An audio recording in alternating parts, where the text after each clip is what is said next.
evaluate where you are. Look at it, assess yourself. Assess yourself and assess the situation. What brought you there? What has brought you to this point? What did you learn from it? Are you learning anything, or are you doing it over and over and over again? Somebody said that insanity is doing the same thing in the same way, expecting a different outcome. Don't let this year be like last. And if last year was great, still don't let it be that way. Raise the standard. If your life is perfect and extraordinary, you darn well know you're not going to be happy unless you keep making it better. That's what makes us feel alive. It's not what we get that makes us happy. It's who we become and what we're able to give because we become more. If you want to begin to move, you've got to clear your mind of all the unnecessary luggage and baggage that's weighing us down. You're going to have people to do things to you. Things are going to happen to you. And the most important thing to do is to harness your will and let it go. And move so you can grow. So you can get on with your life. It doesn't matter about what happens to you. What matters is, what are you going to do about it? If there's anything that'll shift your life, that'll get you to thrive in a difficult situation, is take some massive action. Try something else. Change it, try it, move it. Progress equals happiness. If you can start to make progress, if you can get yourself going, even if it's not perfect, if it doesn't work, you know what to do. Just change your approach. That doesn't work, change your approach. So often in life, people don't begin the journey because they're not quite sure what to do or how to do it right or how to do it perfect. You want to change your body? Get yourself moving. Don't wait for the perfect trainer. Just go out there and move. Put on your shoes and move and get momentum. I'm going to turn this situation around. I'm not going to sit back and moan and cry over what happened and what went wrong and who did what. I'm going to do something about this situation. The other thing is, take full responsibility for your life. Accept where you are and the responsibility that you're going to take yourself where you want to go. Someone said we have two primary choices in life. We can either accept conditions as they exist, or we can take the responsibility to change them. See, a lot of people want to exempt themselves from taking responsibility. All they want to do is talk about the problem. Every time you see them, they'll tell you their story over and over and over and over again. No. You want to take responsibility for your life. I got me here, I can get me out of this. And I'm getting out. I'm not going to be a volunteer victim. And so all you're looking for are new breakthroughs through practice and practice and practice. You'll get better and better and better. And there's still some things that will happen to you that will catch you on the blind side that you did not anticipate. You'll get knocked down, but you won't be knocked out. And so I say to you, it's possible you can live your dream if it's becoming a diamond, if it's having more, if it's achieving more, if it's being a better father, being a better mother, whatever it is, overcoming addiction, changing our society. It's possible you can live your dream. It's necessary that you have a plan of action, that you're resilient, that you stick to, and you work with the system, that you work with people, that you give support, and that you be there for them, that you have the vision and never give it up, that you become creative and relentless and keep on coming back again and again and again, and that it's you that you got to take personal responsibility to make it happen, and that it's hard. Easy is not an option. And when life knocks you down, jump back up and say, it's not over until I win. Avoid people and situations that upset you. See, there's some people that know just how to push your button. They know just what to say. But I'm not going to expend any energy arguing with anybody. Life is too short, ladies and gentlemen, and unpredictable. I don't want to spend my time arguing with anybody, so I avoid situations that will get me upset. I don't argue with people. Draw the line, ladies and gentlemen. There are certain things that we just go through life just taking, and at some point, you just got to draw the line and just say enough is enough. You got to do that with yourself. One negative stroke is 16 times more powerful than a positive stroke.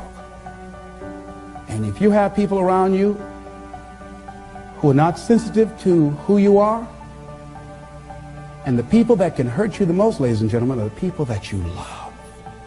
That you love. They're the ones that you're vulnerable to. They're the ones that can get to you. And if they're insensitive, I don't care who they are, See, if you don't draw the line with people, if you just let them run rampant in your life, and you let things happen to you that you don't feel good about, if you continue to allow it to happen, you won't feel good about yourself. Your image of yourself will erode. So you've got to draw the line. Why do people just go to a job where they're miserable, day in and day out? Why do people stay together and they're miserable, sleeping in separate rooms, or arguing, or the only thing they have in common is paying the bills? Don't talk, don't communicate, don't share anything together. Day in and day out, as short and unpredictable that life is, being mean to each other. Why do people do that? Known hells are preferable to strange heavens because it's familiar. See, life is rough, ladies and gentlemen. It's rough, and it's scary. It's scary growing. It's scary taking a chance. It's scary acting on your intuition, on your guts. It's scary. It's frightening. There are people that's tolerating things right now, and they're immobilized by fear. They can see the hammer coming, and they're afraid to even move because it's scary. To go against the dominant thinking of your family, friends, and those people you associate with every day is perhaps the most difficult act of courage you will ever perform. See, when you start growing, when you start changing the way you walk, the way you talk, the way you act, the way you respond to things, the way you use your time, when you start saying, no, I can't do that. Why? You're too busy. You don't have the time. No, I have my own agenda. So if people can put you on a guilt trip, they will. And use you and abuse you over and over and over again. You got to draw the line. You have to draw the line on them. Don't go through life feeling like you're powerless. Victims are people that are powerless. You're not powerless. You are powerful. You direct the power in your life. Whatever your life is right now, it is a duplication of your consciousness. It's a result of how you have decided to use your power. That's all it is. That's not who you are. That's just a perverted use of your power that you aren't satisfied with. And you've got the power to change that.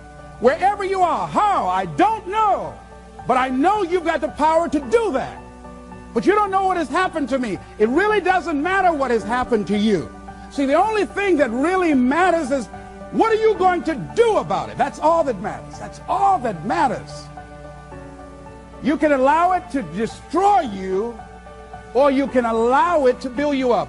We never get to a level where we feel that there's nothing else for us to do, that we've achieved a certain number of goals and we figure that we're through. No, no. You don't want to stay there and celebrate too long like a lot of people do. They do something they consider outstanding and they go around talking about what they used to do. See, let me tell you, I used to do this and I used to do that. Excuse me, used to be's don't make no honey. What are you doing now? You're still here breathing. That means you've got some more to give. Doesn't matter how old you are, doesn't matter about where you are, doesn't matter about what you have, doesn't matter about what you've done. Life is about growing, it's about being productive, it's about stretching, it's about challenging yourself. So you start looking around and decide, hey, what else do I want to do? What got me here? It's a time for celebration, but also a time for reflection. What got me here? What worked? What did not work? What do I need to do to repeat so that I can get the same kind of results in other areas of my life? If the goal is to improve my health, if the goal is to improve my relationship, if the goal is to improve my income, if the goal is to improve something in society, what is it I need to do? Now, don't get confused with what you do with who you are. Don't trip. Don't go on some type of ego trip, talking about how bad you are. None of us do anything by ourselves. Develop an appreciation for external support as well as good fortune, because all of those things play a role. The other thing is, don't go overboard celebrating. You must meet with triumph and disaster and treat those two imposters just the same. You look at it, hey, I did it. I feel good about that. Now you're moving on to the next thing. Things did not work out the way you wanted them to work out. You didn't produce the results you wanted to produce. Hey, miss that. Win some, you lose some. Next, moving right on. Don't confuse who you are with what you do. Make your mind fertile ground for the seeds of opportunity. Think, if you want to experience a sense of fulfillment, you've got to have an open mind so that ideas can come in there and take root and grow.